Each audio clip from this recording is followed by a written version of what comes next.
साथियों नमस्कार।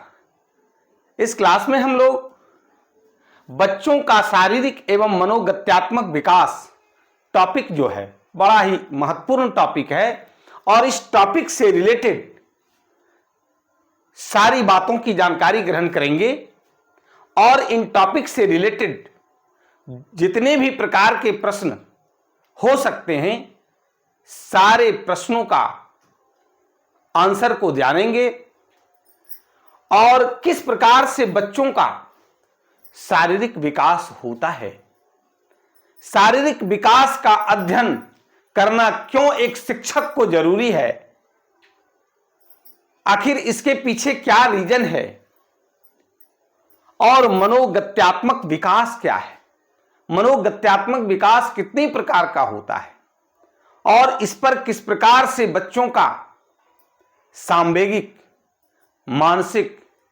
शारीरिक विकास निर्भर करता है, इन सारी चीजों की जानकारी ग्रहण करेंगे। पहला प्रश्न जो है वो है कि निम्न में से कौन बाल विकास के आयाम हैं? बच्चे के विकास से संबंधित आयाम हैं, पहलू हैं, तो शारीरिक विकास, मनोगत्यात्मक विकास, संवेगात्मक विकास, नैतिक विकास, संज्ञानात्मक विकास या फिर उपरोक्त सभी। तो देखिए बाल विकास के अंतर्गत जो है शारीरिक विकास भी आता है, इसके आयाम हैं, मनोगत्यात्मक विकास भी इसके आयाम हैं, संवेगात्मक विकास भी इसके आयाम हैं, नैतिक विकास और संज्ञानात्मक विकास सभी जो है वो बाल विकास के आयाम हैं। इसलिए आंसर होगा उपरोक्त सभी। और शारीरिक विकास, मनोगत्यात्मक विकास, इन दो टॉपिक्स का अध्ययन हम लोग इसके अंतर्गत आज करेंगे और फिर आगे के टॉपिक्स में, आगे के क्लास में हम लोग संवेगात्मक विकास, नैतिक विकास और फिर संज्ञानात्मक विकास की चर्चा करेंगे, इसके बारे में जानेंगे, सीखेंगे।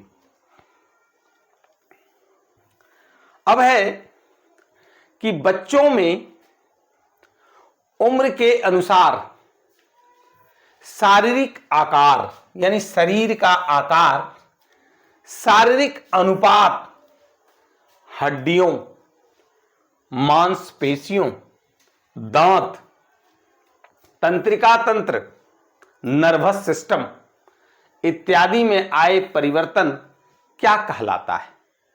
आखिर किसकी परिभाषा है? मनोगत्यात्मक विकास, संवेगात्मक विकास, नैतिक विकास या शारीरिक विकास?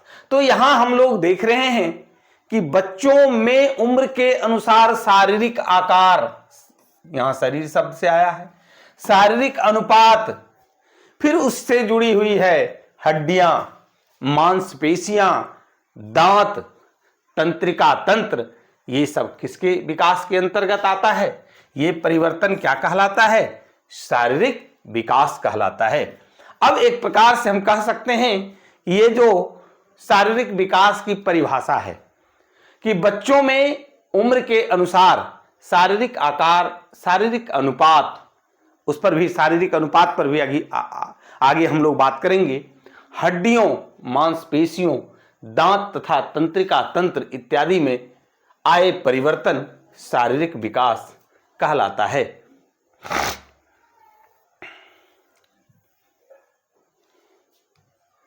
आगे है कि शैशवा अवस्था, हम लोग पिछले क्लास में इस चीज को जान चुके थे कि शैशवा अवस्था जो है वो जन्म से 2 वर्ष तक यानी 0 से 2 वर्ष तक, और पूर्व बाल्यावस्था, पूर्व बाल्यावस्था के विषय में क्या जाने थे कि 2 से 6 वर्ष।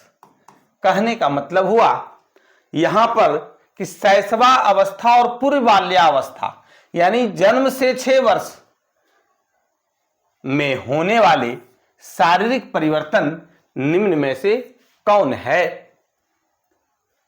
शैशवावस्था और पूर्व बाल्यावस्था का मतलब क्या हो गया कि जन्म से लेकर 6 वर्ष तक के जो आयु के बच्चे होते हैं उसके शारीरिक परिवर्तन के अंतर्गत क्या क्या होता है। तो बच्चे के जन्म के उपरांत 3 वर्ष तक शारीरिक विकास अति तीव्र गति से होता है। ये बहुत ही इंपॉर्टेंट लाइन है और ये बिल्कुल सही है कि बच्चे के जन्म के उपरांत 3 वर्ष तक शारीरिक विकास अति तीव्र गति से होता है और ऐसे समय में अभिभावकों को उस बच्चे पर विशेष ध्यान देने की आवश्यकता है, खास करके पोषण से संबंधित, भोजन से संबंधित, ताकि उसका जो शारीरिक विकास हो वो सही तरीके से हो सके। 3 वर्ष की आयु में उसके पूरे दांत निकल आते हैं, है ना। 3 वर्ष की आयु में उसके पूरे दांत निकल आते हैं, कहने का मतलब कम से कम 20 दांत। हाथ पैर एवं पुट्ठे मजबूत हो जाते हैं, यह भी बिल्कुल सही है। 6 वर्ष की आयु तक बच्चे के विकास की गति मंद हो जाती है, सुस्त हो जाती है, धीमा पड़ जाती है, लेकिन कर्म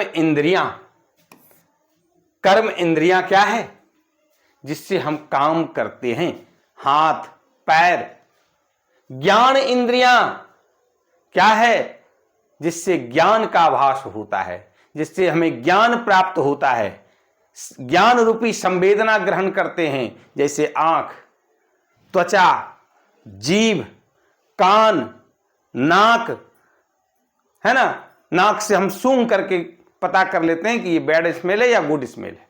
आंख से देखते हैं कि सामने क्या है, तो ये ज्ञान इंद्रियां हुआ।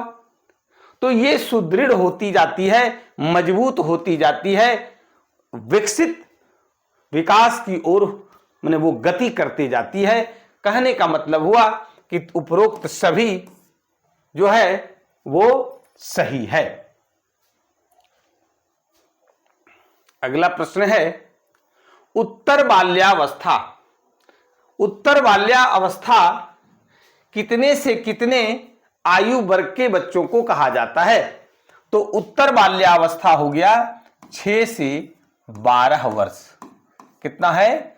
6 से 12 वर्ष। चूंकि बाल्यावस्था है 2 से 12 वर्ष तक, और इसको 2 भाग में बांट दिया गया है।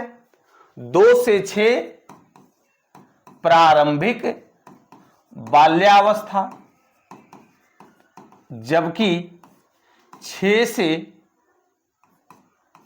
से 12 वर्ष जो है वो है उत्तर बाल्यावस्था, यानी बाद का बाल्यावस्था, है ना। तो उत्तर बाल्यावस्था 6 से 12 वर्ष की आयु के विषय में कहा जा रहा है कि बच्चे 6 से 12 वर्ष आयु के बच्चे में जो शारीरिक परिवर्तन होता है वो निम्न में से कौन है? तो बाल्यावस्था में बच्चे के शारीरिक विकास की गति मंद होकर स्थिरता की ओर अग्रसित होती है। अभी हम लोग क्या देखे थे कि जन्म से 3 वर्ष तक की आयु तक बच्चे का जो शारीरिक विकास होता है वो बहुत ही तीव्र गति से होती है। जो शारीरिक विकास अभी तक हो चुका है उसमें सुदृढ़ता आती है, मजबूती आती है, यानी ये भी सही है। शारीरिक क्षमताओं में अभिवृद्धि होती है, शारीरिक क्षमता में वृद्धि होती है। कहने का मतलब हुआ कि आंसर जो होगा वो उपरोक्त सभी होगा। इस प्रश्न के माध्यम से हम लोगों ने एक चीज और सीखा कि उत्तर बाल्यावस्था में होने वाले शारीरिक परिवर्तन कौन कौन हैं। तो बाल्यावस्था में, उत्तर बाल्यावस्था में बच्चे के शारीरिक विकास की गति मंद होकर स्थिरता की ओर अग्रसित होती है। जो शारीरिक विकास अभी तक हो चुका है उसमें सुदृढ़ता आती है, मजबूती आता है, शारीरिक क्षमताओं में वृद्धि होती है। तो ये सब जो है वो उत्तर बाल्यावस्था में होने वाले शारीरिक परिवर्तन है। आगे है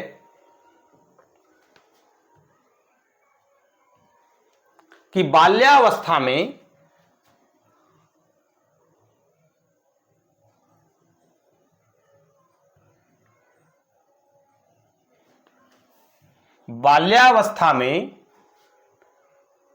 किशोरावस्था में होने वाले शारीरिक परिवर्तन निम्न में से कौन से हैं। अब है कि किशोरावस्था का क्या आयु निर्धारित किया गया है, तो 12 से 18 या 19 वर्ष का जो है बच्चा, यहीं तक हम लोगों को पढ़ना भी है एक शिक्षक के नाते। तो किशोरावस्था में होने वाले शारीरिक परिवर्तन निम्न में से कौन से हैं। भार एवं लंबाई में वृद्धि, बिल्कुल सही है। शारीरिक संरचना एवं मांसपेशियों में सुदृढ़ता आता है, मजबूती प्रदान करता है। दाढ़ी एवं मूछें निकल आना, लड़कों में इसी उम्र में किशोरावस्था में 12 से 18-19 वर्ष की जो अवस्था होती है, जिसको किशोरावस्था कहते हैं, इसी में दाढ़ी एवं मूछें निकल आता है। किशोरियों में, बच्चों में रजो दर्शन होता है, यानी कि मासिक चक्र का जो प्रारंभ होता है, मासिक धर्म जिसको कहते हैं। स्तनों में भी उभार आता है, कुल्हों में उभार आता है और शारीरिक आकर्षण में वृद्धि होती है इसी उम्र में।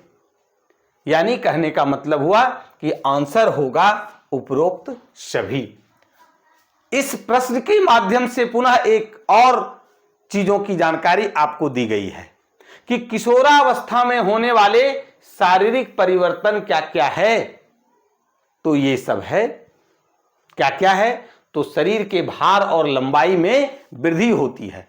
यह भी जान लीजिए कि किशोरावस्था में ही बालक और बालिका का जो मैक्सिमम जो हाइट होता है, लंबाई होता है, उसको वो प्राप्त करता है। शारीरिक संरचना और मांसपेशियों में सुदृढ़ता आती है। दाढ़ी एवं मूछें निकल आना, किशोरियों में रजोदर्शन, स्तनों में उभार, कुल्हों में उभार, शारीरिक आकर्षण में वृद्धि, ये सब जो भी है वो किशोरावस्था में परिवर्तन होता है। आगे है कि शारीरिक विकास की किस दिशा में विकास सिर से पैर की दिशा में होता है। सिर से पैर की दिशा में होता है। ये देखिए सिर है और इधर क्या है, पैर है ना। सिर से पैर की दिशा में होता है। शारीरिक भार, ऊंचाई और नाक नक्श में परिवर्तन क्रमशः ऊपर से क्या होता है, ऊपर से नीचे होता है, नीचे की तरफ होता है। ये कौन सा विकास की दिशा है। देखिए विकास की दिशा, शारीरिक विकास की दिशा दो तरह का होता है। एक होता है शिरः पदाभिमुख और दूसरा होता है समीप धुरा अभिमुख। तो ये जो हम लोग चर्चा कर रहे थे, या फिर है उपरोक्त दोनों, इनमें से कोई नहीं। तो यहां पर जो आंसर होगा वो शिरः पदाभिमुख, सिर से पैर की ओर। नाम से ही पता चल रहा है कि सिर से पैर की ओर विकास करता है। और समीप दूराभिमुख का मतलब हुआ निकट से दूर की ओर, निकट से दूर की ओर। पहले निकट वाला विकास करता है, तब फिर दूर वाला विकास करता है। उस पर भी अभी बात करेंगे। पहले हम लोग इस पर बात करते हैं कि सिर पदाभिमुख विकास की जो दिशा है उसमें क्या होता है कि विकास सिर से पैर की ओर, पैर की दिशा में होता है। बच्चे जब मां के गर्भ में होता है या फिर प्रसव के बाद जब बच्चे का जन्म होता है तो जन्म के बाद भी क्या होता है, शारीरिक विकास की जो दिशा होती है वो शिरः पदाभिमुख होता है। दोनों यहां पर याद रखेंगे कि शिरः पदाभिमुख जो है वो विकास गर्भ में भी होता है और प्रसव के बाद यानी जन्म के बाद भी विकास की दिशा होती है शिरः पदाभिमुख। और इसमें क्या होता है कि विकास जो वो सिर से पैर की दिशा में होता है। पहले सिर से पैर की दिशा का मतलब क्या समझ रहे हैं कि पहले सिर का विकास होता है बच्चों में। बच्चा जब जन्म लेता है तो सबसे देखिएगा उसका भारी यानी सबसे ज्यादा वजन किसका होता है, सिर का होता है। बच्चा सिर उठा ही नहीं पाता है और उठाने में उसको समय 2-3 महीना का लग जाता है, 6 महीना 5 महीना का लग जाता है, तब धीरे धीरे वो अपना सिर ऊपर करता है। कहने का मतलब हुआ कि सिर का जो है वो विकास पहले होता है, उसके बाद सिर का मतलब यानी मस्तिष्क का पहले विकास होता है। मस्तिष्क के बाद जैसे मान लीजिए आंख है तो फिर आंख का विकास होता है। उसके बाद अगर होठ है तो होठ का विकास उसके बाद होता है, क्योंकि ऊपर से नीचे विकास करता है। ऊपर में ब्रेन है, ब्रेन के नीचे आंख है, तो ब्रेन हो गया, मस्तिष्क हो गया, फिर आंख होता है, फिर बच्चे का ओठ होता है। समझ रहे हैं? तो इस तरह से ऊपर से नीचे की ओर होता है और वह शिरः पदाभिमुख शारीरिक विकास की दिशा कहलाती है। आगे हम लोग देखेंगे समीप दूराभिमुख कि वो किस प्रकार से समीप से दूर की ओर विकास करता है। ये इसका सेंटर हो गया, इस पर बात कर रहे हैं अभी तुरंत हम लोग, देख लीजिए।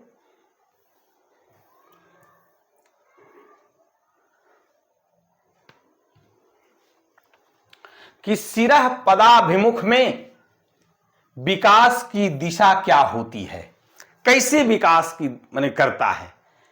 तो मध्य से बाहर, सिर से पैर, ध्यान दीजिएगा, सिर से पैर देखिए ये है ना, सिर से पैर यानी सिर पहले है, मस्तिष्क, फिर जैसे आंख, फिर ओठ, फिर और नीचे बढ़ते चले जाइए, फिर नीचे देखिए पैर है ना। इस तरह से सिर से पैर की ओर विकास की दिशा ये होती है। मां के गर्भ में भी सबसे पहले किसका निर्माण होता है, सिर का निर्माण होता है, मस्तिष्क का निर्माण होता है, उस पर भी अभी बात करेंगे। पहले मस्तिष्क का निर्माण होता है, फिर जो है उसमें सिर में ही आंख है, कान है, नाक है, तो ये सब जो है पहले आपका मस्तिष्क, फिर आंख, फिर ओठ, है ना। इस तरह से तब नीचे आपका पैर की ओर आता है। दूसरा जो विकास का जो है दिशा है वो है मध्य से बाहर। तो मध्य देखिए ये लाइन है, ये मध्य है, और मध्य से बाहर कहने का मतलब ये देखिए हाथ की ओर विकास करता है ना। तब बच्चा का हाथ का निर्माण होता है। मां के गर्भ में या गर्भ में जो सबसे पहले क्या होता है, सिर का निर्माण होता है, ब्रेन का निर्माण होता है, आंख का निर्माण होता है, ओठ का निर्माण होता है, और उसके बाद ये धीरे धीरे पैर की तरफ आता है और मध्य से बाहर की ओर यानी फिर हाथ का विकास होता है। ये शारीरिक विकास की दिशा है, यानी कि आंसर यहां होगा उपरोक्त दोनों। आगे है कि शारीरिक विकास की कौन सी दिशा में विकास का जो क्रम है वो शरीर के अंदर से क्या होता है, बाहर की ओर होता है। अभी हम लोग शिरः पदाभिमुख के विषय में पढ़ा कि किस प्रकार से सिर से पैर की ओर और मध्य से बाहर की ओर होता है। अब है दूसरा समीप दूराभिमुख। समीप दूराभिमुख का मतलब हुआ कि शारीरिक विकास की ऐसी दिशा जिसमें सबसे पहले समीप का जो अंग होता है वो विकास करता है। मान लीजिए कि इस तरह से है ना, इधर हाथ है और ये शरीर है, इधर पैर है ना। तो इसमें देखिए क्या होता है कि सबसे पहले मस्तिष्क का विकास होता है, हार्ट का विकास होता है, पेट का विकास होता है। ये हो गया बीच वाला, मध्य वाला, समीप का जो अंग है। इसके बाद हाथ का होता है, पैर का होता है ना। तो शारीरिक विकास की ये जो दिशा है, इसमें जो विकास का क्रम होता है वो शरीर के अंदर से बाहर की ओर होता है। कहने का मतलब हुआ कि आंसर होगा समीप दूराभिमुख। तो शारीरिक विकास की दो दिशा है, एक हो गया शिरः पदाभिमुख दिशा और दूसरा है समीप दूराभिमुख दिशा। शिरः पदाभिमुख दिशा में क्या होता है कि सिर से पैर की ओर विकास करता है, मध्य से बाहर की ओर, हाथ की ओर विकास करता है। जबकि समीप दूराभिमुख में क्या होता है कि सबसे पहले समीप यानी निकट का विकास करता है। और निकट का विकास क्या हुआ कि पहले ब्रेन का, फिर हार्ट का, फिर पेट का विकास होता है, उसके बाद हाथ का विकास होता है। क्योंकि हाथ इस सेंटर जो है, ये जो बीचों बीच देख रहे हैं, इससे ये हाथ दूर होता है, पैर दूर होता है, तो इसका विकास बाद में होता है।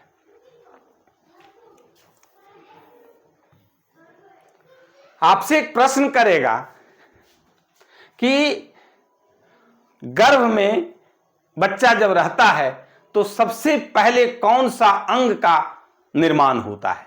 तो सबसे पहले सिर का निर्माण होता है, सबसे पहले सिर का निर्माण होता है। यह जवाब देना है। अब देखिए कि जन्म के समय बच्चे का शरीर, उसके शरीर के संपूर्ण लंबाई का कितना भाग होता है। जो अभी हम लोग बात कर रहे थे शारीरिक अनुपात पर, हमने कहा था कि इसकी चर्चा बाद में करेंगे। तो शारीरिक अनुपात की जो बात है, जो किशोरावस्था में 1/8 भाग के बराबर ही रह जाता है। देखिए जब बच्चा जन्म लेता है तो बच्चे का शरीर, उसके संपूर्ण शरीर की जो लंबाई होती है उसका क्या होता है, 1/4 भाग होता है। यानी कि जब बच्चा जन्म लेता है तो शरीर की लंबाई जो है यहां से लेके यहां तक वो ज्यादा होता है, हाथ और पैर बिल्कुल छोटा छोटा होता है। कारण है कि जो है सबसे पहले सेंटर का, मध्य का विकास होता है, सिर का विकास होता है और पैर का विकास बाद में होता है। धीरे धीरे हाथ और पैर की लंबाई बाद में वृद्धि करती है। तो इसलिए उस समय शरीर का जो अनुपात होता है वो 1/4। लेकिन वही जब किशोरावस्था में आ जाते हैं, जब बच्चे की उम्र 12 वर्ष से ऊपर 18-19 वर्ष तक हो जाती है, उस समय उसका शरीर की लंबाई 1/8 भाग रहता है। यानी कि पैर की लंबाई में वृद्धि हो जाती है और हाथ की लंबाई में वृद्धि हो जाती है। आगे है कि शरीर का आकार जिसमें किसी बच्चे का कद और उसका भार सम्मिलित होता है। ध्यान दीजिएगा कि शरीर का आकार जिसमें किसी के बच्चे का कद यानी लंबाई और उसका भार यानी वजन, ये सम्मिलित होता है, तो वह मुख्यतः किन कारकों से प्रभावित होता है? आनुवंशिक कारक, वातावरणीय कारक, उपरोक्त दोनों, इनमें से कोई नहीं। तो वो होगा आनुवंशिक कारक, या इसी को कहते हैं वंशानुगत कारक। क्या होता है? वंशानुगत कारक। अब देखिए एक चीज हम लोग जानते हैं यहां पर, आनुवांशिक गुण, हेरिडिटी कैरेक्टर। एक बच्चे में, चूंकि ये बाल विकास तो हम लोग पढ़ ही रहे हैं, शारीरिक विकास और मनोगत्यात्मक विकास पर बात हो रही है, लेकिन बच्चे की वृद्धि से रिलेटेड बातें हैं। आगे हम लोग उसका गुण पर भी बात करेंगे। तो थोड़ी सी चर्चा करते हैं कि एक शिशु जो है उसका जन्म किससे होता है? माता और पिता से होता है ना। तो इसमें जो गुण जो होता है, आनुवांशिक गुण जो होता है, हेरिडिटी कैरेक्टर, वो माता से और पिता से दोनों से प्रवेश करता है।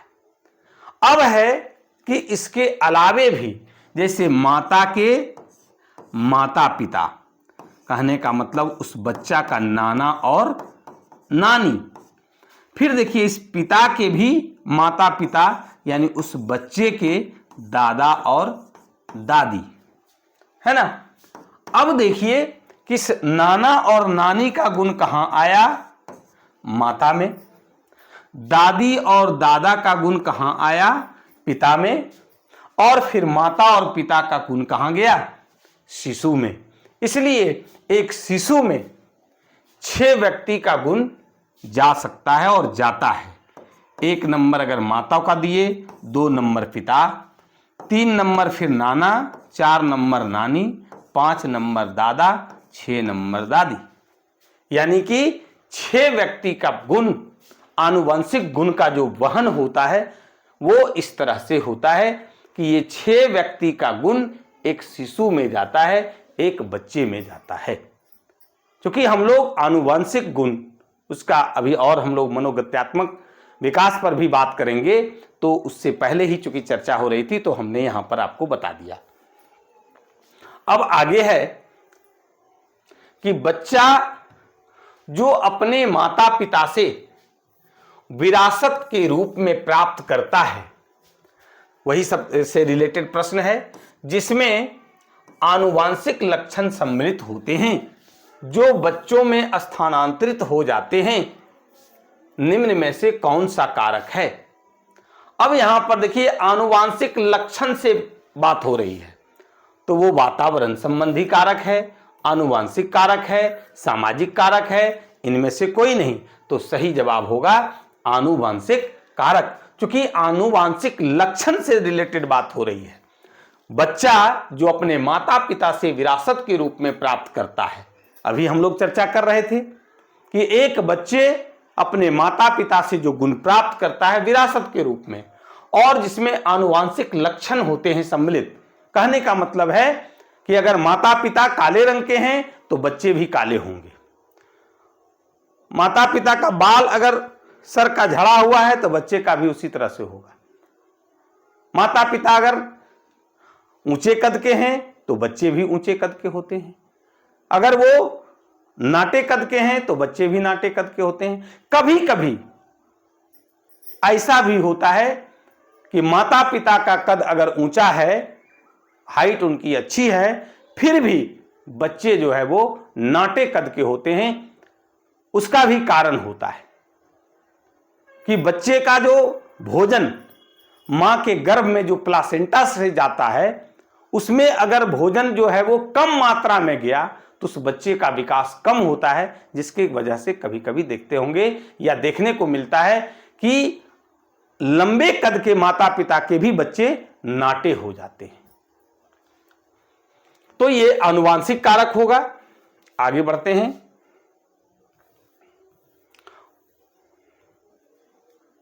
अगला प्रश्न है कि पोषण, सामाजिक आर्थिक स्थिति, परिवार की आस पड़ोस, सांस्कृतिक परिवेश इत्यादि कारक बच्चे की शारीरिक वृद्धि और विकास में महत्वपूर्ण भूमिका निभाते हैं। कौन सा कारक है? आनुवांशिक कारक है, वातावरण संबंधी कारक है, सामाजिक कारक है, या इनमें से कोई नहीं? अब देखिए, पोषण कहां से हम लोग प्राप्त करते हैं? भोजन, वातावरण से। सामाजिक आर्थिक स्थिति कहां रहता है? अपने आस पड़ोस से, है ना। हम याद करने के सहूलियत के हिसाब से आपको बता रहे हैं। परिवार आस पड़ोस कहां होता है? तो सब कहां होता है? वातावरण से। इसलिए ये वातावरण संबंधी कारक हैं। अब देखिए, बच्चे की जो शारीरिक वृद्धि और विकास होता है उसका दो कारक है। एक आनुवांशिक कारक जिस पर अभी चर्चा कर रहे थे कि वो हेरिडिटी कैरेक्टर है, आनुवांशिक गुण है जो एक वंश से दूसरे वंश में जाता है, तो वो आनुवांशिक कारक हुआ। और दूसरा है वातावरण संबंधी कारक, जो बच्चे की जो शारीरिक वृद्धि और विकास, वातावरण संबंधी कारक यानी कि पोषण, सामाजिक आर्थिक स्थिति, परिवार का आस पड़ोस कैसा है, उसकी सांस्कृतिक परिवेश क्या है, इन सब पर निर्भर करता है और ये सब वातावरण संबंधी कारक कहलाता है। आगे है कि बच्चों का शारीरिक विकास निश्चित, नियमित एवं क्रमिक होता है, किंतु हर बच्चा का एक ही वजन एवं आकार का नहीं होता है। इसके कारण निम्न में से कौन से हो सकते हैं? देखिए, बच्चों का विकास अभी हम लोग चर्चा कर रहे थे, शारीरिक विकास की दिशा को भी हम लोगों ने देखा, अंतः अभिमुख दिशा जो देख रहे थे, समीप दूरस्थ वाला जो दिशा था उसको देख रहे थे, ऊपर सिर से पैर की ओर, मध्य से बाहर की ओर, निकट से दूर की ओर। तो वो जो होता है वो निश्चित होता है, नियमित होता है और क्रम से होता है, क्रमिक रूप से होता है कि पहले सिर का विकास हुआ, सिर में भी पहले मस्तिष्क का, फिर आंख का, फिर नाक का, फिर ओठ का, और धीरे धीरे करके इस तरह से विकास होता है। लेकिन हर बच्चा का वजन एक नहीं होता है, उसका आकार भी एक नहीं होता है। कोई बच्चा स्वस्थ हो जाता है, कोई बच्चा अस्वस्थ होता है, कोई मोटा होता है, तगड़ा होता है, तो कोई जो है वो छोटा होता है, किसी का वजन ज्यादा होता है, किसी का कम होता है। आखिर उसका क्या कारण है? पहला है जन्मजात कारक, दूसरा है कि गर्भावस्था के दौरान मां का पोषण और आहार। अगर गर्भावस्था के दौरान मां को अगर संतुलित आहार मिला, अब क्या है संतुलित आहार उस पर भी हम चर्चा करेंगे इसी क्लास में, और संतुलित पोषण अगर मिल गया, संतुलित आहार मिल गया, एनर्जेटिक न्यूट्रिएंट्स अगर उसको मिल गया और पोषण और आहार, तो वो बच्चा क्या होगा? उसका शरीर का वजन ज्यादा होगा, आकार भी उसका ज्यादा होगा, बड़ा। और वृद्धि हार्मोन का अभाव, ये वृद्धि हार्मोन, ग्रोथ हार्मोन जीएच, ये पिट्यूटरी ग्लैंड, पीयूष ग्रंथि के द्वारा स्राव होता है। और वृद्धि हार्मोन का काम है, ये हर उम्र के व्यक्तियों में स्रावित होता है और इससे शरीर का क्या होता है? विकास होता है। अगर वृद्धि हार्मोन कम मात्रा में स्राव होता है तो उस स्थिति में भी बच्चा का वजन और आकार निर्भर करता है। आप वहां पर मां को पोषण भी दीजिएगा, आहार भी दीजिएगा, फिर भी अगर जीएच यानी ग्रोथ हार्मोन उचित मात्रा में स्राव नहीं हुआ पिट्यूटरी ग्लैंड के द्वारा, पीयूष ग्रंथि के द्वारा, तो उस स्थिति में भी बच्चा का वजन और आकार में परिवर्तन आ सकता है। कहने का मतलब हुआ कि आंसर जो होगा वो उपरोक्त सभी होगा, यानी कि जन्मजात कारक, गर्भावस्था के दौरान मां का पोषण और आहार और वृद्धि हार्मोन का अगर अभाव हो गया तो हर बच्चा एक ही वजन एवं आकार का नहीं होगा।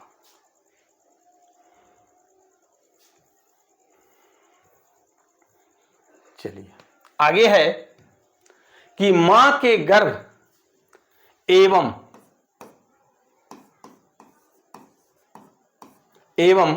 जीवन के प्रथम 4 वर्ष में कौन सा तंत्र तेजी से विकसित होता है, जिसके फलस्वरूप जन्म से पूर्व ही स्नायु कोशिकाओं की संख्या तथा आकार में पर्याप्त वृद्धि हो जाती है। ये स्नायु तंत्र है, यानी कि नर्वस सिस्टम, पाचन तंत्र, डाइजेस्टिव सिस्टम, परिवहन तंत्र, सर्कुलेटरी सिस्टम, उत्सर्जन तंत्र, एक्सक्रीटरी सिस्टम। तो ये जो देख रहे हैं कौन सा है, तो ये आंसर होगा स्नायु तंत्र यानी नर्वस सिस्टम, तंत्रिका तंत्र जिसको बोलते हैं।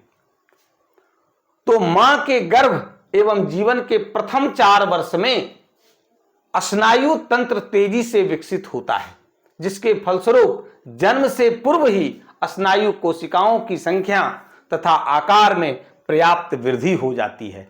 इसलिए हमेशा एक अभिभावक होने के नाते हम लोगों का भी एक कर्तव्य बनता है कि जब बच्चा गर्भ में रहता है उस समय से ही मां को संतुलित आहार और पोषण की आवश्यकता होती है, उचित देखभाल की आवश्यकता होती है, और तब जो बच्चा जन्म लेता है वो बच्चा हर प्रकार से स्वस्थ होता है और उसका शारीरिक विकास, मानसिक विकास यानी जो मनोगत्यात्मक विकास जिस पर अभी चर्चा हम लोग करेंगे वो सही से हो पाता है।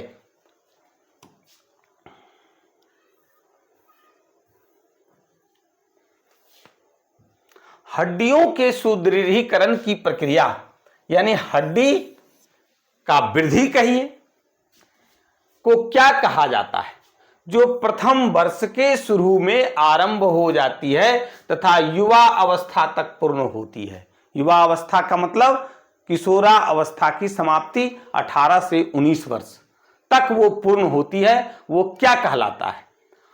ओसिफिकेशन, अस्थि निर्माण, शारीरिक विकास, ए और बी दोनों। तो ये आंसर होगा ओसिफिकेशन और अस्थि निर्माण। अंग्रेजी में ओसिफिकेशन कहते हैं और हिंदी में अस्थि निर्माण कहते हैं, इसलिए यहां पर दोनों आंसर होगा डी।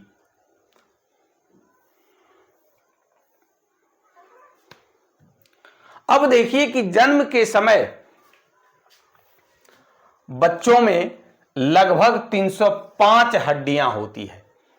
जन्म के समय बच्चों में 305 हड्डियां होती है, जिसकी संख्या युवा अवस्था तक कितनी हो जाती है? 230, 306, 206 और फिर इनमें से कोई नहीं। तो युवा अवस्था में वह घट करके 206 हो जाती है।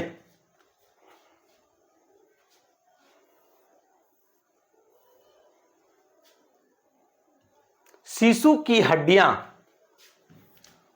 कोमल तथा लचीली होती है, क्योंकि वे मुख्यतः किसके द्वारा निर्मित होता है? शिशु की हड्डियां क्या होती है? कोमल तथा लचीली होती है। वो अस्थि की बनी होती है, उपास्थि या कार्टिलेज की बनी होती है, उपरोक्त दोनों, इनमें से कोई नहीं। तो सही जवाब होगा उपास्थि या कार्टिलेज, कारण वो कोमल और लचीली की बात हो रही है। अस्थि ना तो कोमल होता है ना लचीला होता है। तो शिशु की जो हड्डियां होती है वो उपास्थि या कार्टिलेज की बनी होती है। बाद में वह धीरे धीरे क्या होता है? विकसित करके, परिवर्धित होकर के हड्डियों का रूप ले लेता है। और बच्चे में जब शिशु का जन्म होता है तो उस समय कितना होता है? 305 हड्डियां होती है, जो घट करके किशोरावस्था तक 206 हो जाता है। कहीं कहीं आपको 208 भी मिलेगा, लेकिन आपका जो एनसीईआरटी का बुक है वो 206 कहता है।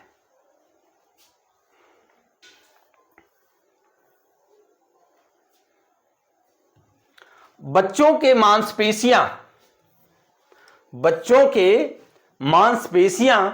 तथा वसीय उत्तकों का सम्यक विकास के लिए निम्न में से क्या आवश्यक है? अब देखिए, बच्चों के मांसपेशियां और वसीय उत्तक क्या हुआ? इसको बोलते हैं चर्बी, है ना। तो बच्चों के मांसपेशियां तथा वसीय उत्तकों का सम्यक विकास के लिए निम्न में से क्या आवश्यक है? पौष्टिक भोजन, नियमित दिनचर्या के साथ शारीरिक क्रियाकलाप, उपयुक्त विश्राम दिया जाना, या फिर उपरोक्त सभी। तो तो देखिए, बच्चों के मांसपेशियां तथा वसी ऊतकों का सम्यक विकास के लिए, सही तरीके से विकास के लिए बच्चों को पौष्टिक भोजन चाहिए।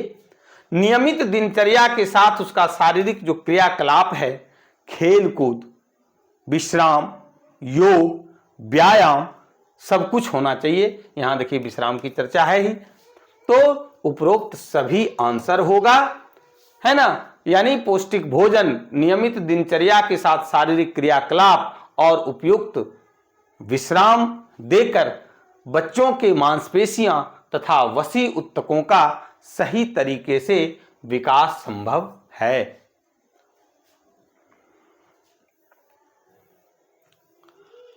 अब आइए दंत संरचना में परिवर्तन के संबंध में सत्य कथन की पहचान करें।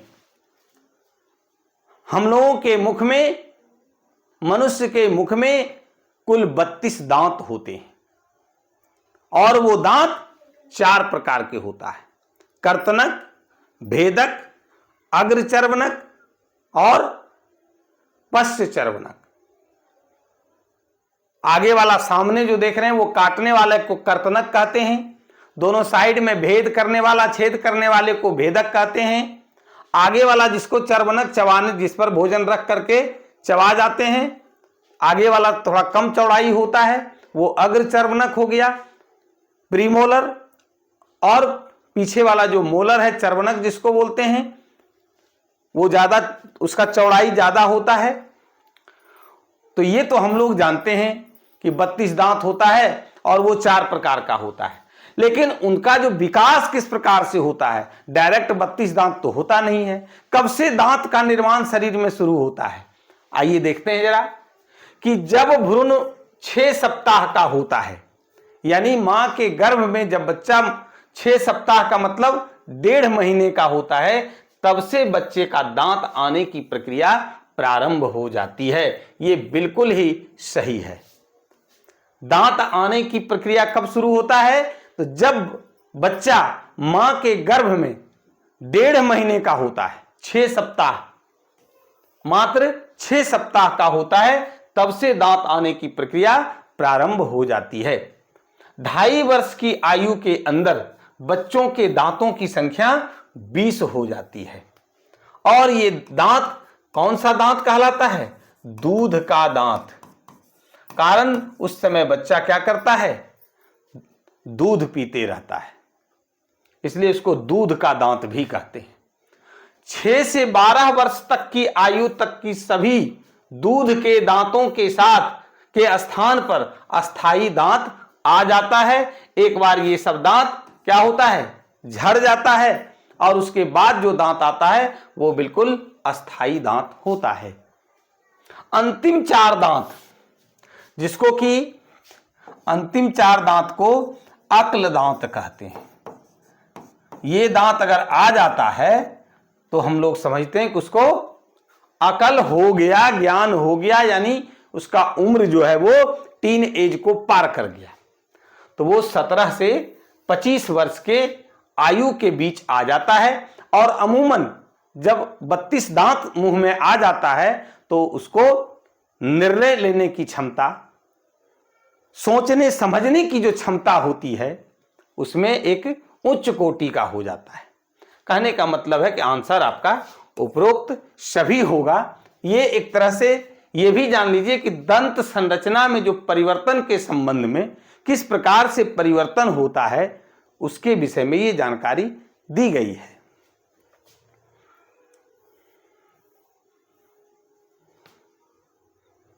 बच्चों का डैश विकास उनके अन्य विकास का आधार है। वो क्या है?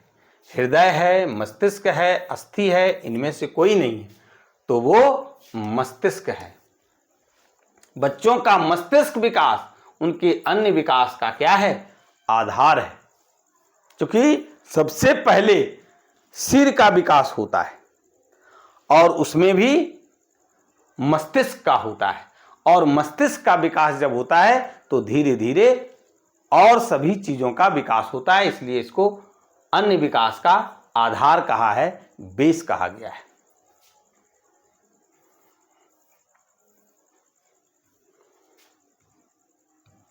बच्चे जन्म के समय ही लगभग पूर्ण विकसित मस्तिष्क लेकर आते हैं। बच्चे जन्म के समय ही लगभग पूर्ण रूप से विकसित मस्तिष्क को लेकर आते हैं। गर्भ के 5वें सप्ताह से 20वें सप्ताह तक कितने मस्तिष्क कोशिकाओं का विकास होता है? 50,000 से 60,000, 60,000 से 70,000, 70,000 से 80,000, 50,000 से 1,00,000। तो देखिए सही आंसर होगा 50,000 से 1,00,000। अब यहां पर मैं आपको बता दूं कि ये 50,000 से 1,00,000 जो कोशिकाएं गर्भ के 5वें सप्ताह से 20वें सप्ताह तक जो विकास होता है, इसको बचाने की आवश्यकता है। ये कोशिकाएं में रेशा होता है, ये हर कोशिका से अलग अलग होता है और इस कोशिका को में अगर संवेदना, उत्तेजना का संचार अगर नहीं होता है तो ये धीरे धीरे मर जाता है। कहने का मतलब हुआ कि जब बच्चा छोटा रहता है तो उसका जो मानसिक विकास जो करते हैं वो यहीं से काम होता है, यानी कि इस मस्तिष्क, ये इस कोशिका को, ब्रेन सेल को बचाना है, उसको सब तरह की आजादी देना है, डांटना नहीं है, समझाना है, बताना है, करके उसको देखने देना है, बिल्कुल आजाद माने फ्री होकर के स्वतंत्र रूप से। अगर ऐसा करता है तो उसको संवेदना मिलती है, सूचना मिलती है, उत्तेजनाओं का संचार होता है, जिसके कारण क्या होता है, उसका कोशिका जो है वो जीवित होता है, जिसको कि हम लोग मानसिक विकास कहते हैं कि बच्चा का मानसिक विकास अच्छे तरीके से हो गया। और जो बच्चा का मानसिक विकास यानी ये जो कोशिका मस्तिष्क कोशिका है, अगर इसका विकास कर गया तभी वो आगे जा करके हर तरह से सही होगा, सब कुछ वो सीख जाएगा। लेकिन अगर बच्चा में ही इस तरह से अगर उसका विकास नहीं हो पाता है तो बाद में उसको कुछ भी सिखाइएगा वो नहीं सीख पाएगा। अब है कि मस्तिष्क विकास के लिए आधार निम्न में से कौन सा है? मस्तिष्क विकास के लिए आधार निम्न में से कौन सा है? अभी हम लोग चर्चा कर रहे थे, वो सुनना, छूना, चखना, देखना, उपरोक्त सभी। आंसर होगा उपरोक्त सभी। कि मस्तिष्क विकास कैसे होता है? सुन करके होता है, संवेदना के माध्यम से होता है, उत्तेजना के माध्यम से होता है, छूने से होता है। बच्चा क्या करता है? छूता है, उसको गिरा देता है, फेंक देता है, छोड़ देता है, पकड़ता है। चखना, वो चख करके देखता है, तीता, मीठा, हर तरह का स्वाद लेता है। देखना, देख करके भी मस्तिष्क विकास होता है। इसलिए मस्तिष्क विकास के लिए जो आधार हैं, बेस है, वो ये सब भी है। सुनना, छूना, चखना, देखना, यानी उपरोक्त सभी। आगे है कि निम्न में से कौन जीवन पर्यंत चलने वाली सीखने की प्रक्रिया पर गहरा प्रभाव डालता है? तो वो शुरुआती अनुभव है और पोषण है। ए और बी दोनों, इनमें से कोई नहीं। तो सही जवाब होगा शुरुआती अनुभव और पोषण। जो बच्चे प्रारंभ में अनुभव ग्रहण करते हैं और पोषण ग्रहण करते हैं, भोजन ग्रहण करते हैं। पोषण क्या है? भोजन क्या है? जो भी जीव, पोषण एक जैव प्रक्रम है जिसके तहत शरीर का क्या होता है? मेंटेनेंस होता है, अनुरक्षण होता है, रख रखाव होता है। अगर हम भोजन नहीं ग्रहण करते हैं तो ऊर्जा नहीं मिलेगी। शरीर को अगर ऊर्जा नहीं मिलती है तो उसका अनुरक्षण नहीं होगा, मेंटेनेंस नहीं होगा, जो हम बोल पा रहे हैं, जो हम जैविक क्रिया हमारे शरीर के अंदर जो संपादित हो रहा है, उपापचयी क्रिया, उपचय और अपचय, मेटाबॉलिज्म, मेटाबॉलिक प्रोसेस जो होता है वो सब नहीं हो पाएगा, है ना। तो उसके लिए क्या होता है, पोषण की आवश्यकता होती है, शुरुआती अनुभव की आवश्यकता होती है। तो हम लोग क्या सीखे कि शुरुआती अनुभव और पोषण के द्वारा जीवन पर्यंत चलने वाली सीखने की प्रक्रिया पर गहरा प्रभाव डालता है। अब है कि ये पोषण दो प्रकार के होते हैं, एक है संतुलित आहार, संतुलित आहार। संतुलित आहार कहते किसको है, बार बार अभी आगे भी आएगा। तो इसमें क्या होना चाहिए, कार्बोहाइड्रेट की मात्रा उचित मात्रा, प्रोटीन की मात्रा उचित मात्रा, वसा, विटामिन, है ना, इसके बाद खनिज लवण और जल की उचित मात्रा अगर किसी भोजन में है, आहार में है, तो उसको संतुलित आहार कहेंगे। अब इस संतुलित आहार से अगर ज्यादा मात्रा में और कम मात्रा में, अगर कम मात्रा में है तो उसको निम्न स्तर का कहते हैं, और अगर अधिक मात्रा में है तो वो उच्च स्तर का हो गया। तो दोनों ही, जितना बच्चे को या मनुष्य को चाहिए, संतुलित आहार दीजिए। अगर उच्च स्तर का भी दे दिए या फिर निम्न स्तर का भी दे दिए, तो दोनों ही स्थिति में वो कुपोषित भोजन ही कहलाता है, कुपोषण कहलाता है। वो ये नहीं है कि जरूरत जितना है उससे ज्यादा खिला दिए या उसको आहार दे दिए तो वो सही होगा, नहीं, वो भी कुपोषण के अंतर्गत आता है। और जितना जरूरत है उससे अगर कम हम देते हैं तो भी वो कुपोषण के अंतर्गत आता है। और कुपोषण का प्रभाव शारीरिक विकास के साथ साथ मनोगत्यात्मक विकास पर भी पड़ता है असर।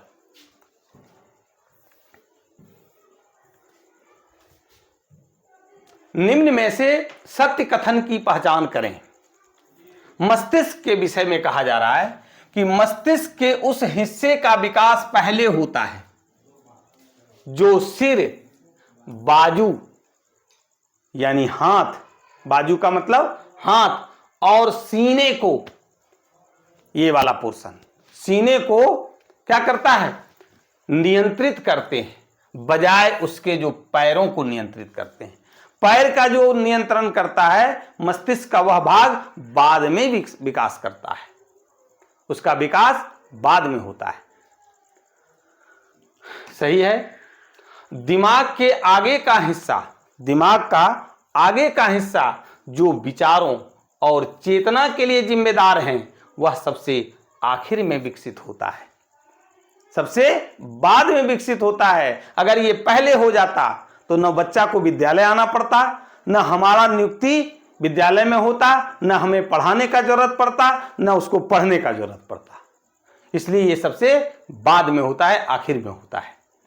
मस्तिष्क ठीक से क्रियाशील लगभग 2 साल की उम्र में होता है, लेकिन इसका सही से विकास होने में 20 से 30 साल, यहां पर देखिए 7 अंकित हो गया, साल, वर्ष, ईयर की उम्र तक चलता है। ये बिल्कुल, ये तीनों ही जो है वो सही है, यानी कि आंसर होगा उपरोक्त सभी।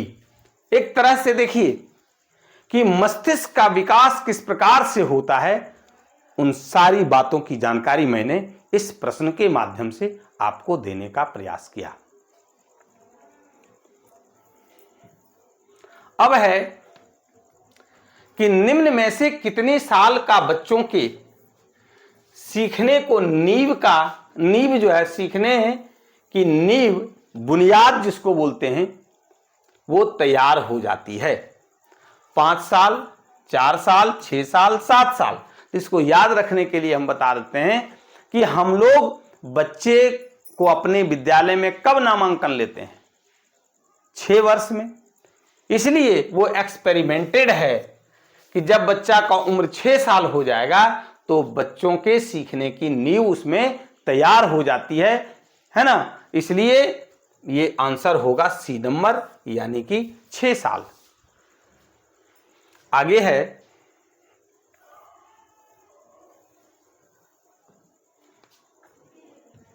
कि जब मस्तिष्क का तीव्र विकास हो रहा होता है, जब मस्तिष्क का तीव्र विकास हो रहा है, तब एक अभिभावकों को बच्चों के लिए कैसा वातावरण देना चाहिए जो मस्तिष्क विकास को संबलन देगा, यानी मजबूती प्रदान करेगा और जीवन पर्यंत सीखने के लिए तैयार करेगा। क्योंकि सीखने की उम्र कोई फिक्स नहीं है, हम जन्म से लेकर मृत्यु तक यानी आजीवन सीख सकते हैं। तो उसके लिए बच्चों को, अभिभावकों के लिए क्या कर्तव्य होना चाहिए, क्या करना चाहिए कि वो उसका जो मस्तिष्क विकास है उसको संबलन मिलेगा, मजबूती प्रदान करेगा और जीवन पर्यंत सीखने के लिए क्या करेगा, तैयार करेगा। तो उसके लिए जो सीखने एवं समझ बनाने को प्रोत्साहित करना होगा, कभी उसको डांटना नहीं होगा, उसके विरुद्ध नहीं जाना होगा, उसकी आजादी को नहीं छीनना होगा, पौष्टिक भोजन उसको देना होगा, ज्ञान इंद्रियों को उत्तेजना मिले ऐसा वातावरण देना होगा, यानी सीखने की जिज्ञासा उसमें बढ़े, जानने की जिज्ञासा बढ़े, तनाव मुक्त तथा मजे से चीजों को उलटने पलटने की आजादी हो। कुछ भी बच्चा छूता है, हम लोग अमूमन क्या करते हैं, उसके हाथ से छीन लेते हैं, ये तोड़ देगा, फोड़ देगा, बर्बाद कर देगा। ऐसा कभी नहीं करना चाहिए, उसको देना चाहिए ताकि वो उसको उलट पुलट करके जब देखेगा तो क्या होगा, उसका मस्तिष्क विकास को क्या होगा, संबलन मिलेगा, मजबूती मिलेगा। यानी कि ये उपरोक्त सभी है, ये बहुत ही इंपॉर्टेंट जानकारी भी है ना। ये एक इंपॉर्टेंट जानकारी है कि बच्चे का मस्तिष्क विकास को संबलन देने के लिए और जीवन पर्यंत सीखने के लिए तैयार करने के लिए एक अभिभावक को बच्चे को किस प्रकार का वातावरण दिया जाना चाहिए।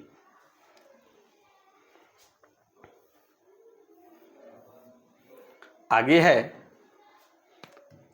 कि कौन सा विकास का संबंध मांसपेशियों के कार्य तथा शरीर में गतियां या क्रियाओं की उत्पत्ति से है, जो मानसिक क्रिया के सचेतन नियंत्रण के अंतर्गत होती है। मनोगत्यात्मक विकास, शारीरिक विकास, मानसिक विकास, इनमें से कोई नहीं। तो यही है मनोगत्यात्मक विकास। हम लोग शारीरिक विकास से जुड़ी बहुत सारी बातों की जानकारी ग्रहण किया। पिछला 26 तरह का प्रश्न जो अभी हम लोगों ने देखा, उसमें सारा का सारा क्या था, शारीरिक विकास से रिलेटेड था। अब है मनोगत्यात्मक विकास। तो कौन सा विकास का संबंध मांसपेशियों के कार्य तथा शरीर में जो क्रियाएं की उत्पत्ति होती है उससे है, जो मानसिक क्रिया के सचेतन नियंत्रण के अंतर्गत होती है, वो है मनोगत्यात्मक विकास। अब इस पर भी चलेंगे हम लोग बात आगे कि ये कितने प्रकार का होता है।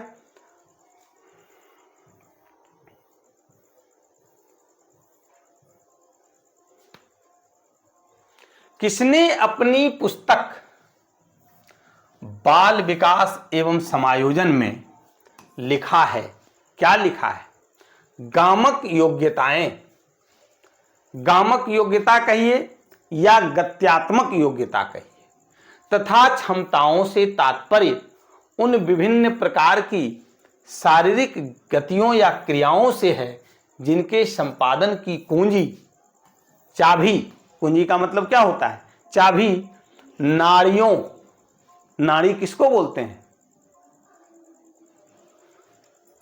और मांसपेशियों के संयोजन से होती है।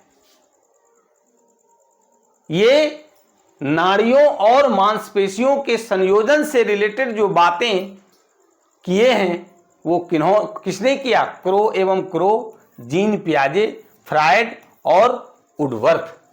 अब देखिए, नाड़ियों को केशिकाओं को कहते हैं, जिससे तंत्रिका तंत्र जुड़ा होता है, नर्वस सिस्टम जुड़ा होता है, और मांसपेशी तो समझ रहे हैं हम लोग,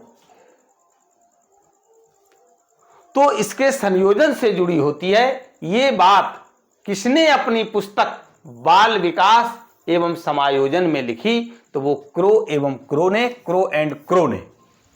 बहुत इंपॉर्टेंट प्रश्न है। अब आपको यहां दो प्रश्न है। एक तो क्रो एंड क्रो का स्टेटमेंट हमने दिखाया कि गामक योग्यताओं तथा क्षमताओं से तात्पर्य उन विभिन्न प्रकार की शारीरिक गतियों या क्रियाओं से है जिनके संपादन की कुंजी नाड़ियों और मांसपेशियों के संयोजन से होती है ना। और ये नाड़ियों से होकर के क्या होता है? ये आपका नर्वस सिस्टम, ये नर्वस सिस्टम इससे जुड़ा है। तंत्रिका तंत्र जिसको बोलते हैं,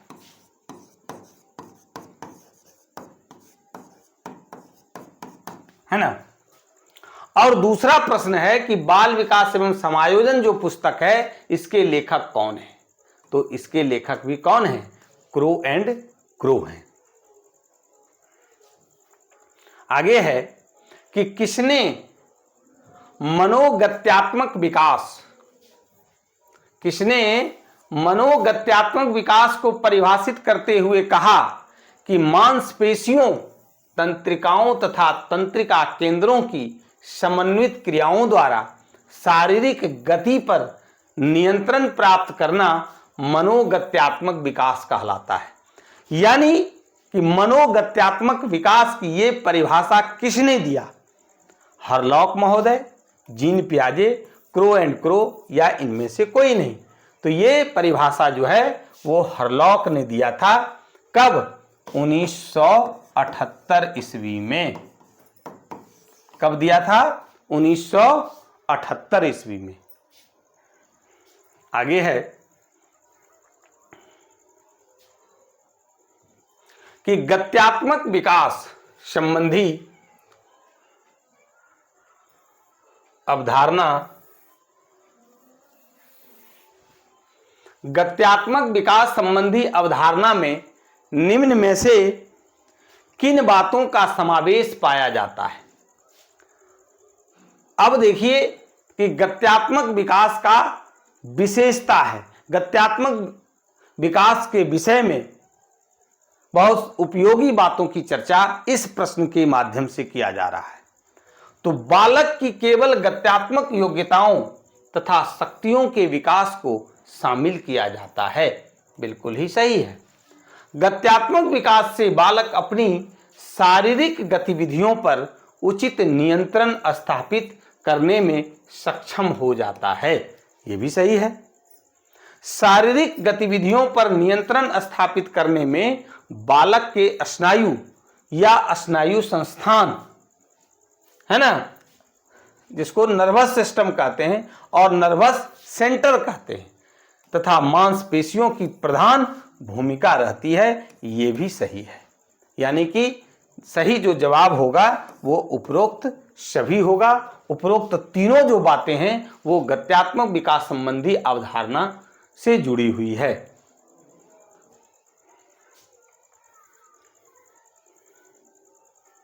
अब देखिए कि वे योग्यताएं जो शैशवा अवस्था के दौरान अर्जित की जाती है। शैशवा अवस्था क्या हुआ? 0 से जन्म से 18 से 24 महीना, यानी जन्म से 2 वर्ष की आयु को ही हम लोग शैशवा अवस्था कहते हैं। जन्म से 2 वर्ष तक की अवस्था को शैशवा अवस्था कहते हैं। अर्जित की जाती है। जो स्थूल गतियां बड़ी मांसपेशियां समूहों से आती है और समस्त शरीर को क्या करती है, गति प्रदान करती है, वो क्या कहलाता है? तो स्थूल गत्यात्मक कौशल, सूक्ष्म गत्यात्मक विकास, उपरोक्त दोनों, इनमें से कोई नहीं। तो सही जवाब होगा स्थूल गत्यात्मक विकास। जैसे क्या है, चलना, दौड़ना, नाचना, कूदना, ये सब है क्या, स्थूल गत्यात्मक कौशल। शरीर स्थूल होता है और तब वो गति करने के लिए सीखता है। तो यही ना होता है, चलना, दौड़ना, नाचना, कूदना, ये सब हो गया स्थूल गत्यात्मक कौशल।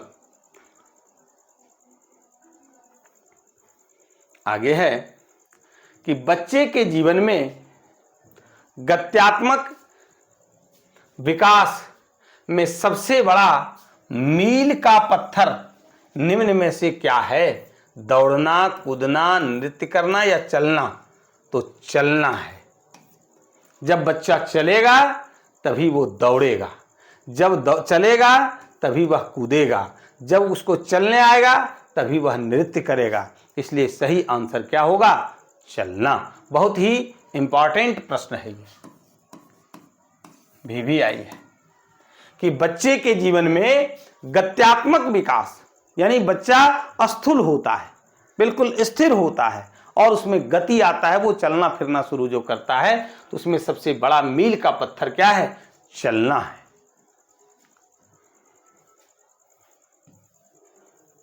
यदि चलना सीखने में विलंब होता है, यदि चलना सीखने में विलंब होता है, देर होता है ना, तो यह इस बात का संकेत है कि बच्चे को किसी न किसी प्रकार का समस्या है, जिसका संबंध निम्न में से किन से है? क्या क्या उसके साथ समस्या हो सकती है?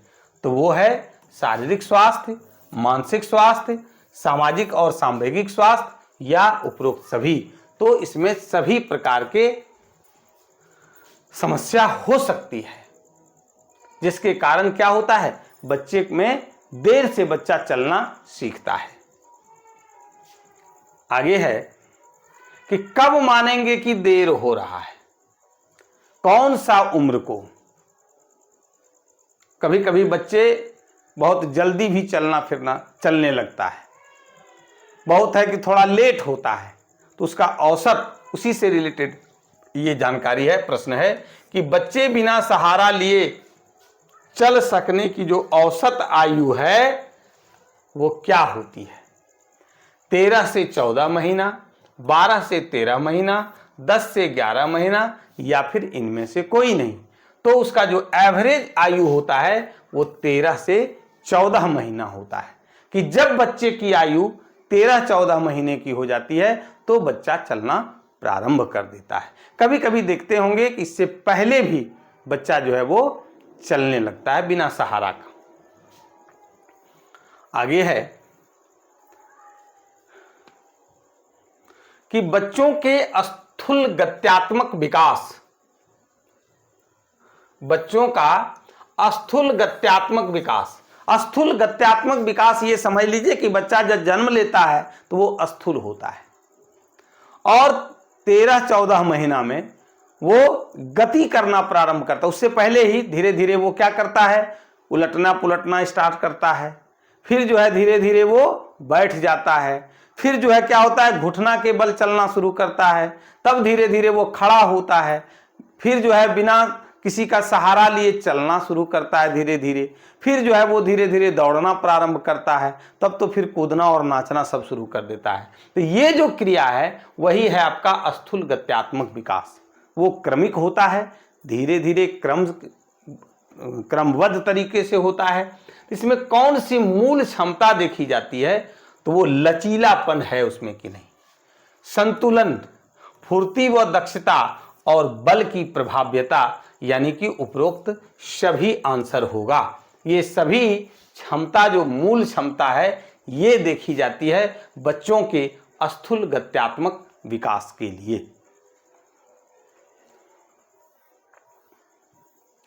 कौन सा कौशल संबंध, कौन सा कौशल का संबंध छोटी मांसपेशियों की क्रियाओं से है जो शरीर के विभिन्न अंगों में होती है ना? तो वो सूक्ष्म क्रियात्मक कौशल, स्थूल गत्यात्मक कौशल, उपरोक्त दोनों इनमें से कोई नहीं। अभी हम लोग क्या बोल रहे थे? बड़े मांसपेशियों की बात कर रहा था, तो वो था स्थूल गत्यात्मक कौशल। यहां पर क्या हो रहा है? छोटी मांसपेशियों, याद रखिएगा, छोटी यानी सूक्ष्म, बड़ा जब बात होगा तो स्थूल कर देंगे, बचेगा वही ना। दो तरह का गत्यात्मक कौशल है। अभी हम लोग चर्चा कर रहे थे कि गत्यात्मक कौशल कितने प्रकार के होते, तो वो दो प्रकार का, एक सूक्ष्म क्रियात्मक कौशल, एक स्थूल गत्यात्मक कौशल। स्थूल गत्यात्मक कौशल में चलना, दौड़ना, नाचना, कूदना, ये सब आ गया। जबकि सूक्ष्म क्रियात्मक कौशल में क्या है? तो जैसे लिखना, इसके अंतर्गत लिखना, चित्रकला, रंग भरना, उससे भी पहले वस्तु को पकड़ना, वस्तु को पकड़ना, उसको छोड़ना, उसको फेंक देना, उसको गिरा देना। बच्चे धीरे धीरे उंगली से ये सब करना शुरू करते हैं, जिसको कि सूक्ष्म क्रियात्मक कौशल कहते हैं।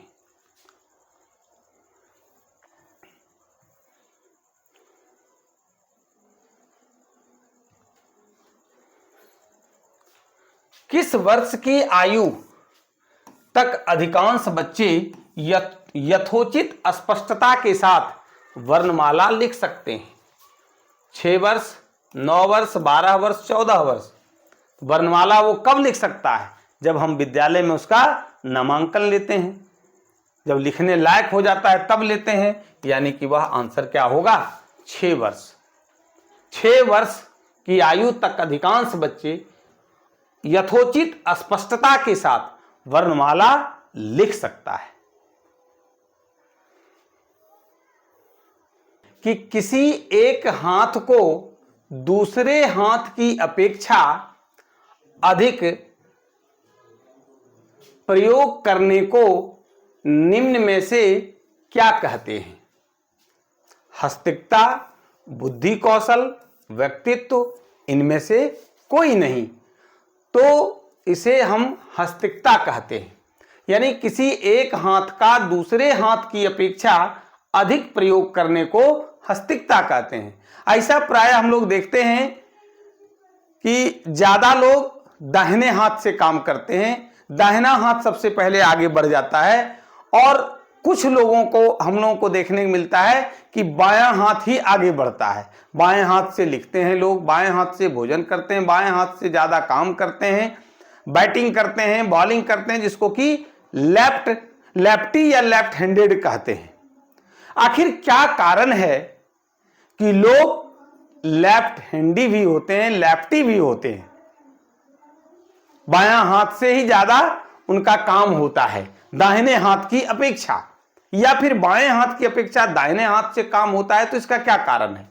तो देखिए, मस्तिष्क का जो है वो 2 गोलार्ध होता है। जो बायां तरफ है उसको हम लोग बायां गोलार्ध कहते हैं, जबकि दाएं तरफ जो है वो दायां गोलार्ध कहते हैं। तो जिनका बायां गोलार्ध मस्तिष्क का अधिक विकसित हो जाता है वो लेफ्टी होते हैं, जिनका दायां गोलार्ध अधिक विकसित होता है वो राइटी होते हैं, दायां हाथ से काम करते हैं। अब एक सवाल है यहां पर कि क्या बायां हाथ से जो काम करते हैं लेफ्ट हैंडेड हैं या राइटी हैं या लेफ्टी हैं, तो क्या उनके बुद्धि कौशल और व्यक्तित्व पर कोई प्रभाव पड़ता है क्या? बिल्कुल नहीं पड़ता है। उनका बुद्धि कौशल और व्यक्तित्व दोनों का सेम रहता है, कोई अंतर उससे नहीं है। आगे है कि शारीरिक विकास को प्रभावित करने वाले कारक निम्न में से कौन है? पोषण, आनुवंशिकता, खेल कूद एवं योग, संक्रामक बीमारियां या फिर उपरोक्त सभी। तो देखिए, शारीरिक विकास जो को प्रभावित करने वाले कारक हैं पोषण, अभी हम लोग उस पर चर्चा कर रहे थे। आनुवंशिकता यानी जो माता पिता से, जनकों से शिशु में जो गुण आता है वो आनुवंशिकता का गुण है, तो उसका भी प्रभाव पड़ता है शारीरिक विकास पर।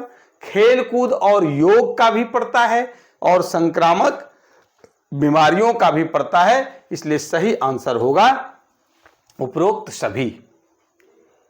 आगे है कि जीवन के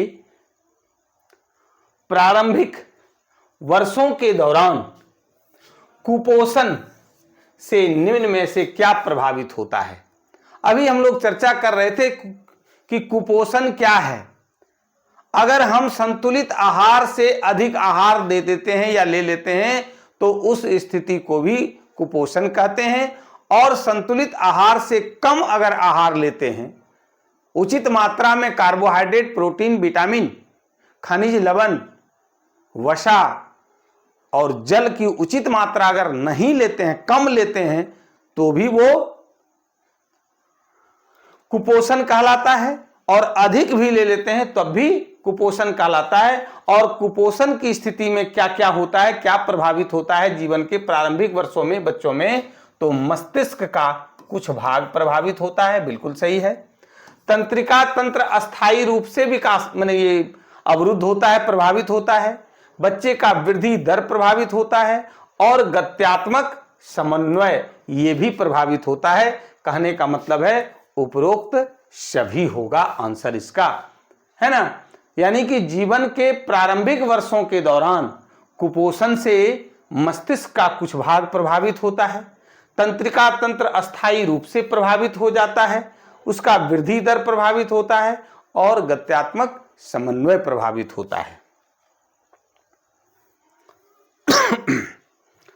आगे है कि यूनिसेफ के अनुसार विश्व के 1/3 कुपोषित बच्चे निम्न में से किस देश में रहते हैं? पाकिस्तान, बांग्लादेश, चीन, भारत। तो इसका आंसर होगा भारत। भारत में जो है विश्व का 1/3 कुपोषित बच्चा रहता है, जिसे कि संतुलित आहार नसीब नहीं हो पाता है। और संतुलित आहार जब नसीब नहीं होता है तो उसका मानसिक विकास, बौद्धिक विकास, शारीरिक विकास, उसका वृद्धि सही तरीके से नहीं हो पाता है। किसने कहा कि व्यक्ति का शारीरिक विकास प्रकृति और पोषण दोनों द्वारा निर्धारित होता है?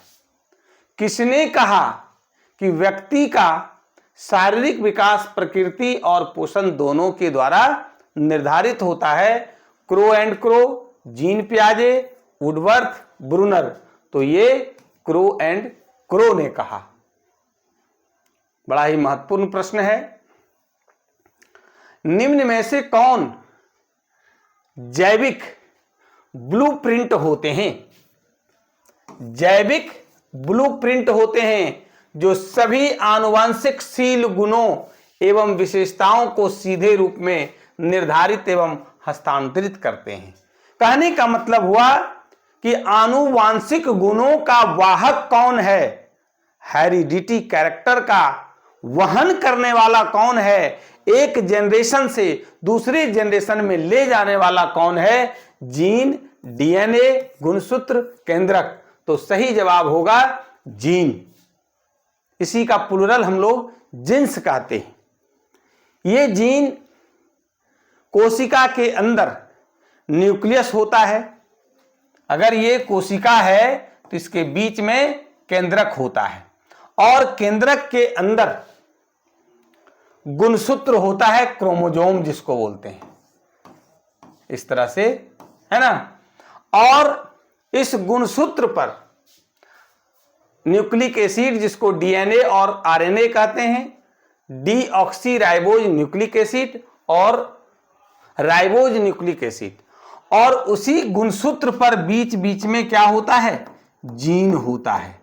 और ये जीन कहां होता है, केंद्रक के अंदर। और ये जीन आनुवांशिक गुणों का वाहक होता है, आनुवांशिक गुणों का वहन करता है, हस्तांतरित करता है, एक जनरेशन से दूसरे जनरेशन में ले जाने का काम करता है। आगे है कि बच्चों के विकास की दिशा व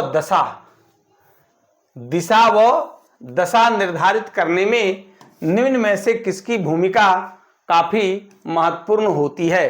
परिवार, शिक्षक, जनसंचार, उपरोक्त सभी।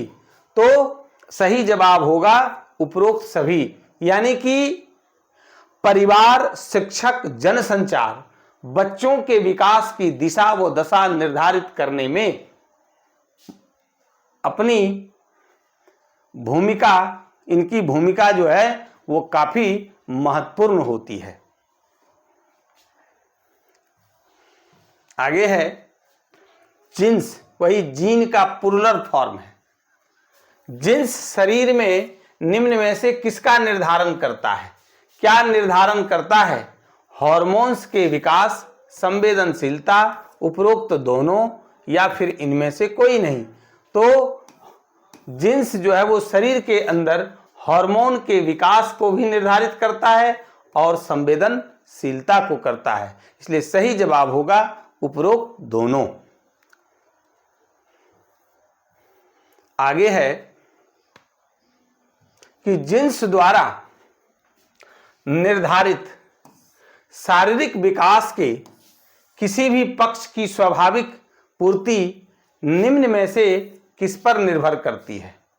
जीन्स द्वारा निर्धारित शारीरिक विकास के किसी भी पक्ष की स्वाभाविक पूर्ति निम्न में से किस पर निर्भर करती है, तो उसके लिए उचित वातावरण, उचित पोषण, या दोनों, या इनमें से कोई नहीं। तो उसके लिए उचित वातावरण का भी होना जरूरी है और उचित पोषण का भी होना जरूरी है, यानी कि सही आंसर होगा उपरोक्त सभी। बच्चों के शारीरिक विकास हेतु निम्न में से किसका बहुत महत्व है, खेलकूद का, शारीरिक व्यायाम, या फिर उपरोक्त दोनों, या इनमें से कोई नहीं। तो बच्चों के शारीरिक विकास के लिए खेलकूद का होना, खेलकूद का बहुत अधिक महत्व है और शारीरिक व्यायाम का भी महत्व है, इसलिए सही जवाब होगा उपरोक्त दोनों। उचित शारीरिक विकास न होने पर बच्चों में इसका प्रभाव किन आयामों पर भी दिखाई देता है। उचित शारीरिक अगर विकास नहीं हुआ, जिस पर कि पूरा क्लास केंद्रित था कि अगर उसका उचित शारीरिक विकास नहीं होगा तो किन आयामों पर उसका असर दिखाई पड़ेगा, तो संवेगात्मक विकास, भावात्मक विकास, या उपरोक्त दोनों, या इनमें से कोई नहीं। तो उसका संवेगात्मक विकास पर भी प्रभाव पड़ेगा और भावात्मक विकास पर भी असर दिखेगा। कहने का मतलब हुआ उपरोक्त दोनों। आगे है कि बच्चों के शारीरिक एवं मनोगत्यात्मक विकास को संतुलित एवं पूर्ण विकसित करने में निम्न में से कौन काफी प्रभावी और महत्वपूर्ण भूमिका अदा करता है। दोनों ही, शारीरिक विकास भी और मनोगत्यात्मक विकास, दोनों को संतुलित एवं पूर्ण विकसित करने में कौन जो है वो काफी प्रभावी और महत्वपूर्ण भूमिका अदा करता है। तो योग, व्यायाम, ए और बी, यानी योग और व्यायाम दोनों, या फिर इनमें से कोई नहीं। तो योग का भी महत्वपूर्ण भूमिका होता है और व्यायाम का भी, इसलिए आंसर होगा सी नंबर। आगे है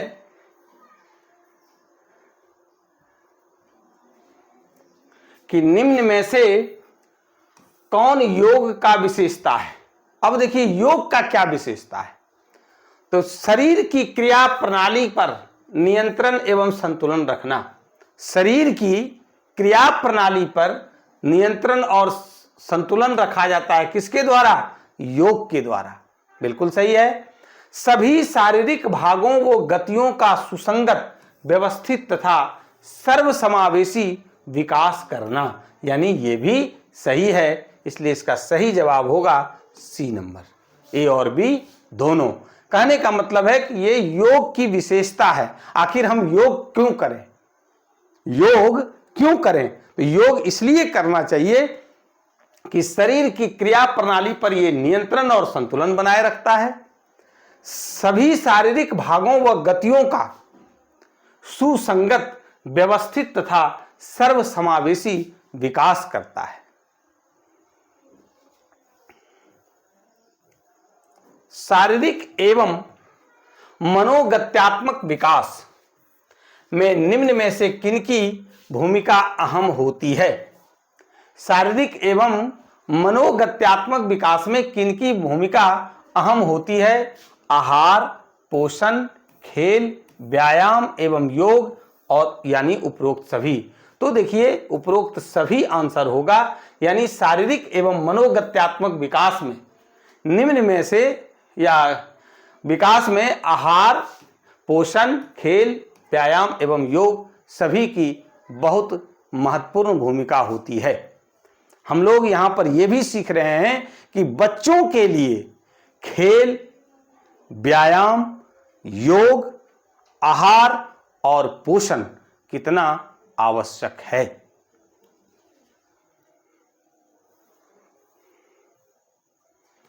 शारीरिक और मनोगत्यात्मक विकास।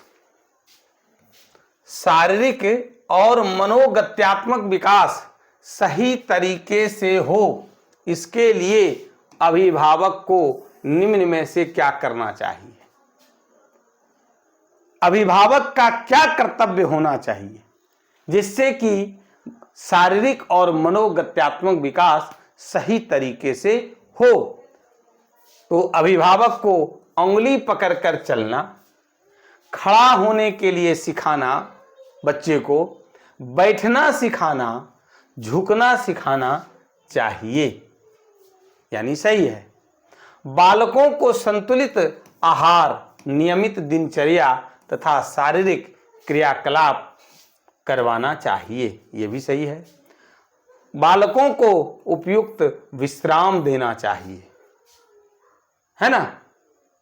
यानी कि इसका डी नंबर आंसर हम इसका बदल देते हैं, यानी कि उपरोक्त सभी होगा इसका विकल्प। टाइपिंग एरर हो गया था, है ना? आंसर सभी होगा।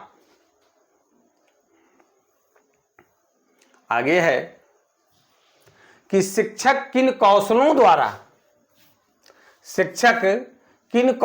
द्वारा बालकों के मनोगत्यात्मक विकास में सहयोग करते हैं। ये देखिए अंतिम पायदान पर हम लोग आए।